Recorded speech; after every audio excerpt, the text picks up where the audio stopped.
Good morning, dear students. So, as in the previous lecture, we studied about the activated sludge process, which is a process of biological treatment of sewage, right? So, till now we have done two methods of biological treatment, which were trickling filter and then activated sludge process. One is an example of attached growth system, and another one is an example of suspended growth system, right? So, till now अब हमने तीन treatment जो main treatment होता है sewage को भी पढ़ लिया. So preliminary treatment we have studied, then primary treatment, then biological treatment. Now I have told you, I have used one term digestion, if you must have been remembering. So today we will discuss about this sludge digestion, right? तो basically what happens, अगर एक बार हम revise करें तो सबसे पहले हम अपने सीवेज को कौन सा treatment देते हैं, that is preliminary, right? Then is our primary, right? Then is our biological, which is the main treatment, right, in which we decompose the organic impurity, right? Now अब हमने इसके बाद जो है या तो टर्शरी ट्रीटमेंट दिया जाता है, बट इट इज मतलब tertiary treatment is optional, means we do in certain cases जहाँ पे सीवेज बहुत ज़्यादा इम्प्योर है, लेकिन most of the cases the treatment is still up to the biological treatment only, right? So as I have told you that जो primary treatment होता है, right, उसमें जो होता है आपका प्राइमरी सेडिमेंटेशन टैंक हम यूज करते हैं, राइट? तो what happens in that tank, उस टैंक में जो होता है, as I have told you that in primary sedimentation tank we remove suspended organic impurity, right? if you must be remembering then suspended organic impurity is removed in your PST. और उसके बाद हमारे जो sewage आगे pass on होता है biological treatment में, उसमें प्रेजेंट रहती है आपकी dissolved organic impurity, right? Then ये इसमें हम बायोलॉजिकल ट्रीटमेंट हम किसी भी यूनिट्स में कर सकते हैं, ईदर एक्टिवेटेड स्लैज प्रोसेस और trickling filter. But as I have told you that after this also, after biological treatment we have a secondary sedimentation tank, right? This was primary sedimentation tank and the tank which is used in biological treatment, that is secondary sedimentation tank. So after the biological treatment, when the sewage passes on into this secondary sedimentation tank, then उसको ये tank उसको दो divisions में बांटता है. एक होता है liquid sewage जिसको हम एफ्लुएंट भी कहते हैं, right? If you must be remembering, तो एफ्लुएंट को हम क्लोरीनेट करते हैं और उसको फिर डिस्पोज कर देते हैं, because it is generally liquid portion of sewage, जिसमें कि अगर कुछ बैक्टीरियाज प्रेजेंट हो गए तो उसे क्लोरीनेट करके हम हटा देते हैं. नाउ जो इसमें जो स्लज डिपॉजिट होता है, if you must be remembering the sludge deposited in this secondary sedimentation tank, तो ये क्या होता है, अगर हम ट्रिकलिंग फिल्टर कर रहे हैं तो ये सीधे डिस्पोज होगा, और अगर हम एक्टिवेटेड स्लज प्रोसेस यूज कर रहे हैं तो इसमें some part of it will be recirculated back into the aeration tank and some part will be sent back to the digestion, if you must be remembering. तो ये जो कुछ sludge primary sedimentation tank में भी deposit होता है. Sludge आप ध्यान रखिए, हम जो इम्प्योरिटी टैंक्स में सेटल करती है सॉलिड इंप्योरिटी, उसको हम स्लज कह रहे हैं. तो प्राइमरी सेडिमेंटेशन टैंक में भी कुछ स्लज सेटल होंगे और सेकेंडरी सेडिमेंटेशन टैंक में भी कुछ स्लज सेटल होंगे. So the sludge which is settled in the primary sedimentation tank, it is called as raw sludge, right? And the sludge which is deposited in secondary sedimentation tank, it is called as either secondary sludge or it is called as biological sludge. तो आपको ये ध्यान रखना है कि raw sludge कौन सा है. तो रॉ स्लज वो इम्प्योरिटी है जो प्राइमरी सेडिमेंटेशन टैंक में रिमूव हुई, एंड जो सेकेंडरी स्लज है वो इम्प्योरिटी है जो सेकेंडरी सेडिमेंटेशन टैंक में रिमूव हुई. नाउ अब आप ध्यान दीजिए कि इन दोनों स्लज में if you will compare, then which one be impure, मतलब कौन सा इम्प्योर है जिसको ट्रीटमेंट की जरूरत है. तो obviously the raw sludge will be high impure, because primary, देखो ये वाला जो स्लज है ये हमने कब किया, जब हमने सीवेज को बायोलॉजिकल ट्रीटमेंट दे दिया, ये उसके बाद सेटल हुआ है. इसका मतलब इससे most of the organic impurity has been removed, right?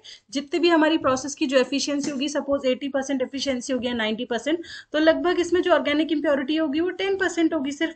लेकिन ये जो रॉ स्लज है जो कि प्राइमरी सेडिमेंटेशन टैंक में हमने रिमूव कर दिया है, क्योंकि यहाँ तक हमने सीवेज को कोई भी बायोलॉजिकल ट्रीटमेंट नहीं दिया था, तो इसमें जो इम्प्योरिटी सेटल हुई है that is suspended organic impurity, that is highly impure in nature and it is highly odorous, बहुत ओडरस भी होती है, और अगर इसको हम ऐसे ही कहीं पे भी डिस्पोज कर देंगे तो it will start its decomposition, right? तो that is why this sludge also needs to be treated before we dispose it off, right? देखो ये जो लिक्विड एफ्लुएंट है इसको तो आपने क्लोरीनेट करके सिंपल इधर या तो लैंड में डिस्पोज कर दिया, या मोस्टली हम रिवर वाटर बॉडी में डिस्पोज कर देते हैं. लेकिन व्हाट अबाउट दिस स्लज, और ये स्लज का जो अमाउंट होता है this is very high amount, very large amount, right? So we don't simply dispose it, but we need to treat it before disposing, and this treatment of sludge is called as digestion of sludge. आप एक तरह से देखिए जैसे आपका food digest होके stable compounds में convert होता है, in the same way sludge is also digested to convert it into stable compounds. And which type of sludge needs more treatment? So then raw sludge needs more treatment because it is highly impure in nature, as it contains as it contains untreated organic impurity as compared to this secondary sludge. But secondary sludge also needs treatment, but usko jo degree of treatment hai, that is very less because it is already being stabilized. But the raw sludge, as it is not being stabilized, as it has not been given any treatment, so it needs to be digested or stabilized. So this process is basically called as sludge digestion, right? So जो हमारा secondary sludge होता है, it is being digested aerobically, right? One more point two remember, ये जो secondary sludge है इसको aerobically हम digest करते हैं, यानी in the presence of oxygen, and the raw sludge is being digested anaerobically, यानी in the absence of oxygen, right? तो बेसिकली इसको क्यों हम एनएरोबिकली डाइजेस्ट करते हैं? बिकॉज व्हाट हैपन्स, क्योंकि इसमें बहुत ज़्यादा ऑर्गेनिक इम्प्योरिटी है, राइट? तो अगर हम इसको एरोबिकली डाइजेस्ट करेंगे तो इसमें क्या होगा, क्योंकि ऑक्सीजन है और क्या है, ऑर्गेनिक मैटर भी है, तो क्या ग्रो कर जाएंगे, आपके माइक्रो ऑर्गेनिजम्स बिल्कुल लार्ज अमाउंट में ग्रो कर जाएंगे, राइट? तो वो अनकंट्रोलेबल ग्रोथ हो जाएगी उनकी, तो that is why it needs to be treated anaerobically, right? So students, now let us have a look at the process of digestion, and before discussing the process, let's discuss what are the products which are being formed in the digestion process. So basically after the digestion of sludge, 3 products are formed, which are, the first one is digested sludge. So this digested sludge is a stable humus like solid matter. तो वो जो solid content होगा digestion के बाद बचा हुआ वो होता है digested sludge, और इसका जो volume होता है वो होता है 1/3 times of undigested sludge. मतलब जो raw sludge था जिसको आपने digestion किया उसका 1/3 volume इसका होता है, मतलब इसका जो volume है वो उसका 1/3 होता है, राइट? तो वो इतना reduce हो जाता है आपका, ठीक है, ओरिजिनल volume से. Next part is supernatant liquor. Supernatant liquid part है, and it includes the liquefied and finally divided solid matter. तो ये लिक्विड पोर्शन हो जाएगा स्लज का, और जिसमें कि finally divided organic matter present होता है. Third one is the gases of decomposition. तो during the process of digestion certain gases are also released which are generally methane and carbon dioxide and some other inert gases. तो ये 3 part में sludge divide हो जाता है after the process of digestion. अब ये जो स्लज गैस है, बेसिकली जो मीथेन है, इसकी हाई कैलोरीफिक वैल्यू होती है, तो समटाइम्स इसको हम जो हमारे ट्रीटमेंट प्लांट होते हैं वहां पे एज अ फ्यूल भी यूज कर लेते हैं, right, for driving the gas engine, right? And जो आपका डाइजेस्टेड स्लज है उसको डी वाटर किया जाता है, मतलब उससे वाटर रिमूव किया जाता है, देन उसको ड्राई अप किया जाता है, and then it is used as a fertiliser. तो if you sometimes you will visit a treatment plant, waste water treatment plant, तो देर यू कैन सी देर कि वो जो गैस होती है they store it and they use it as a fuel, and this digested sludge is used as a fertilizer, right? So ये 3 product में digestion के बाद जो स्लज है that is being converted into these 3 products. Now let us have a look at the process of sludge digestion. So basically the process of sludge digestion include 3 different stages which are as follows. The first one is acid fermentation, another one is acid regression, and the third one is alkaline fermentation. So now let us study these 3 process in detail. So first of all we have the acid fermentation stage or acid production stage. So as it is very clear by the name that in this stage various acids are produced. So first of all इस stage में क्या होता है, एक special category होती है bacteria की जिसको कि हम acid formers कहते हैं, ठीक है? तो these acid formers are first of all ये किस टाइप के बैक्टीरिया होते हैं? So these are anaerobic and facultative bacteria.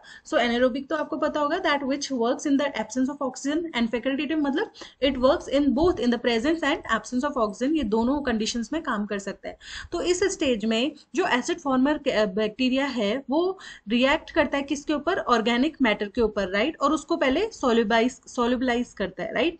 After solubilising it converts this sludge into volatile acids and alcohols of very low molecular weight, right? Like propionic acid, acetic acid, and gases like methane and carbon dioxide and hydrogen sulfide are also evolved. तो basically acid formers जो हैं, जो कि anaerobic और facultative bacteria है, ये organic matter को पहले सोल्यूबलाइज करते हैं, उसके बाद उसको कन्वर्ट करते हैं किसमें, एसिड्स में और एल्कोहल्स में जिनका बहुत लो मॉलिक्यूलर वेट होता है। और इस प्रोसेस के दौरान जो आपकी बहुत सी गैसेस भी रिलीज होती हैं, जैसे कि methane, carbon dioxide and hydrogen sulphide. Now as you can see hydrogen sulphide ये आपकी बहुत ही ओडरस गैस है। तो एक तो स्टेज में बहुत सी आपकी ओडर्स भी रिलीज होती हैं, दूसरा इंटेंसिव एसिड प्रोड्यूस होता है क्योंकि ये स्लज को किस में कन्वर्ट कर दे रहा है, एसिड्स में और एल्कोहल्स में। तो इंटेंसिव एसिड प्रोडक्शन की वजह से क्या होता है, ये जो स्लज होता है वो हाईली एसिडिक हो जाता है इस स्टेज में, और जो पीएच वैल्यू उसकी गिर जाती है 6 से भी कम। एज वी नो 7 से कम एसिडिक रेंज होती है, तो इस स्टेज के ड्यूरिंग पीएच वैल्यू में fall to value less than 6, right. और बहुत सी ओडरस गैसेस भी रिलीज होती हैं, राइट। तो ये होता है पहला प्रोसेस, एसिड फर्मेंटेशन और acid production stage, right. Now let us discuss the second stage which is the acid regression stage. So what happens in this stage? तो इस स्टेज में क्या होता है कि जो फर्स्ट स्टेज में हमारे ऑर्गेनिक एसिड्स बने और एल्कोहल्स बने, right.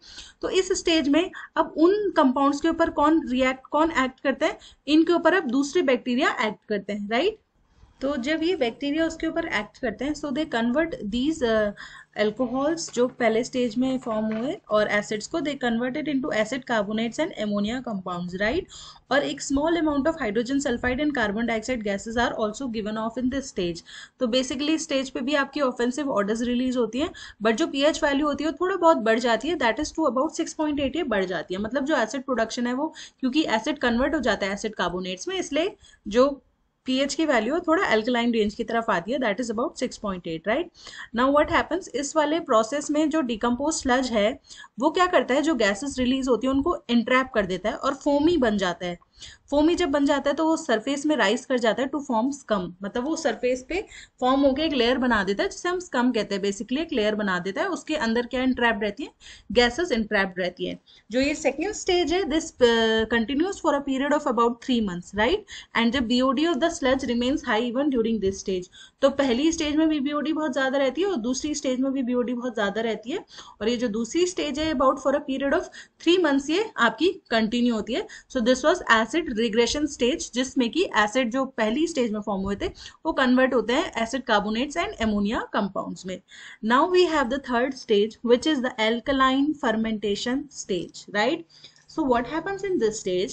In this stage, final stage of sludge digestion, more resistant material like protein and organic acids are attacked and broken up by anaerobic bacteria called the methane formers.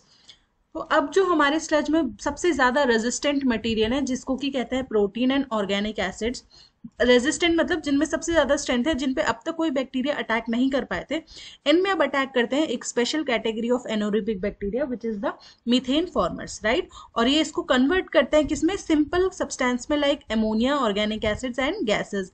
तो they attack on these more resistant material like protein, right, and they convert it into simple substance like ammonia and gases, right. So what happens इस stage के time पे क्या होगा, the liquid separate out from the solids and the digested sludges form। तो ये जो तीनों product होते हैं वो स्टेज में फॉर्म हो जाते हैं कि जो लिक्विड होता है वो सॉलिड से अलग हो जाता है, तो वो सुपरनेटेंट लिक्वर हो गया आपका, राइट। एंड जो डाइजेस्टेड स्लज है, सॉलिड पार्ट अलग हो जाता है और इस तरीके से डाइजेस्टेड स्लज फॉर्म होता है। ये जो स्लज होता है हमारा डाइजेस्टेड स्लज जो हमने पढ़ा था, जिसका वॉल्यूम 1/3 ऑफ रॉ स्लज होता है, it is granular and stable and it does not give offensive order, right. तो अब इस स्लज को हम क्या करते हैं, इसको हम बॉटम ऑफ डाइजेशन टैंक में कलेक्ट करते हैं। जिस टैंक में डाइजेशन प्रोसेस हो रहा होगा उसे डाइजेशन टैंक कहते हैं। तो उसके बॉटम में स्लज को कलेक्ट किया जाता है और इसको राइपेंड स्लज भी कहते हैं, राइट। अब ये जो डाइजेस्टेड स्लज होता है that is alkaline in nature, that is why जो पीएच वैल्यू होती है during this stage it rises to a little about 7, that is about 7.5। तो क्योंकि जो स्लज अब फॉर्म हो गया डाइजेस्टेड स्लज, ये लास्ट स्टेज है, इसमें आपका सुपरनेटेंट लिकर भी अलग हो गया, गैसेस तो आपकी पहले रिलीज हो गई थी और डाइजेस्टेड स्लज अलग हो गया। डाइजेस्टेड स्लज जो होता है एल्कलाइन होता है, इसलिए इस स्टेज में जो पीएच है वो 7.5 के अराउंड आपकी क्या हो जाती है, बढ़ जाता है, राइट। तो वो एल्कलाइन रेंज में फॉल हो जाता है। नाउ इसमें large volume of methane gas release होते हैं। तो लास्ट स्टेज है जो अल्कलाइन फर्मेंटेशन स्टेज, इसमें large amount of methane gas release होती है। तो इसी गैस को स्टोर कर लिया जाता है and then it is used as a fuel, right, क्योंकि इसकी कंसिडरेबल फ्यूल वैल्यू होती है। और ये जो स्टेज है this x tends for a period of about 1 month और सो, राइट। तो ये वाली जो स्टेज है for a period of 1 month होती है, और जो स्लज की बीओडी है इस स्टेज में हाईली रैपिडली फॉल हो जाती है, बिकॉज अब तक जो हमारा स्लज है that is being digested. So this was the last stage which is the alkaline fermentation stage. तो इस तरीके से जो डाइजेशन का प्रोसेस है ये सेवरल मंथ का प्रोसेस है, जिस is which is about 4.5 month, क्योंकि आपने देखा जो आपकी सेकंड स्टेज होती है वो 3 मंथ्स की हो गई, एंड तो जो आपकी थर्ड स्टेज है that is of about 1 month, और जो फर्स्ट स्टेज है दैट इज अबाउट ऑफ 15 और 16 डेज। तो in total this sludge digestion process is a period of about 4.5 months, right. तो इतना टाइम पूरा लगता है डाइजेशन को होने में, और जो टेम्परेचर होता है वो अबाउट आपका 21 डिग्री सेल्सियस का मेंटेन होता है, right. So this was the process of sludge digestion in which we stabilize the sludge. Basically which type of sludge? Raw sludge. Raw sludge कौन सा sludge है? The sludge which is deposited in the primary sedimentation tank. Why do we need to digest it? Because इसको जब हमने settle किया था तो ये बिना किसी treatment के settle हुआ था, unlike the secondary sludge, क्योंकि secondary sludge जो deposit हुआ है वो किसी treatment के बाद deposit हुआ है, तो अभी जो उसमें organic matter होंगे वो कम होंगे because it has been treated. But raw sludge क्योंकि directly हमने उसको deposit कराया है, तो that is why it needs to be digested before disposing it off, right? So this was the process of sludge digestion. I hope this topic is clear to you. Thank you.